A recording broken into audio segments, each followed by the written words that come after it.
Afrika, Tanzania ni moja katika nchi ambayo kuwa kitengo chake cha usalama wa taifa kinafanya kazi vizuri.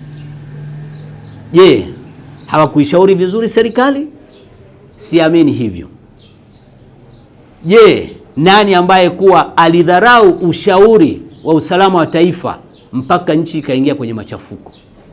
Hili ni jambo la kujiuliza. Lakini kwa sababu tunajua kwamba usalama wa taifa katika nchi yetu ni chombo ambacho kwa kinaheshimika sana duniani, hasa kwa vijana ambao kuwa ni wasomi, ambao kwa wako nao wamesoma nchi mbalimbali. Lakini pahala popote duniani, ili nchi iingie katika machafuko au isiingie katika machafuko, iingie kwenye vita au isiingie kwenye vita, kwa kweli msimamiaji mkuu wa kutoa taarifa na kushauri ni usalama wa taifa.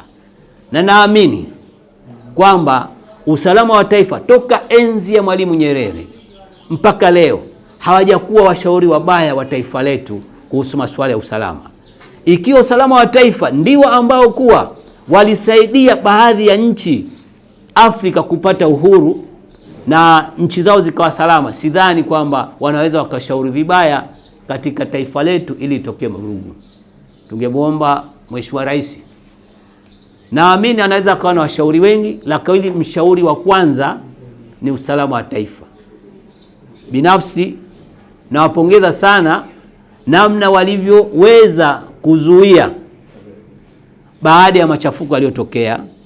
Kulikuwa na taarifa nyingine kwamba watafanya tena vurugu mwezi wa 4, wakasema watafanya wakati wa Christmas, lakini tunashukuru kwamba yote hayo yameepukika, na tunaamini kutokana na uwezo walionao, hata hili linalozungumzwa kwamba tarehe 7 kutatokea maandamano, kwa fununu tunazozisikia, kuna uwezekano mkubwa hali ikawa ya kiusalama kabisa. Kwa hivyo tunapenda kulipongeza rasmi. Lakini vyombo vya usalama hivi, jeshi kuna kitengo cha intelligence, polisi kuna kitengo cha intelligence, uhamiaji pamoja na kazi yao mambo ya passport, lakini kitengo hicho kinakuweko. Tunaomba tulitumie vyombo vyetu kwa ajili ya usalama wa nchi yetu. Isiwe leo mtu anakaa Marekani mwenda azimu, tena inakuwa ni hoja katika taifa hili. Nini ni kusema kwamba tusipoteze mwelekeo. Bado tuna imani na vyombo vyetu vya dola, na tunapongeza sana usalama wa taifa, namna ambavyo kuwa wanadhibiti matukio mabaya kwa usalama wa nchi yetu.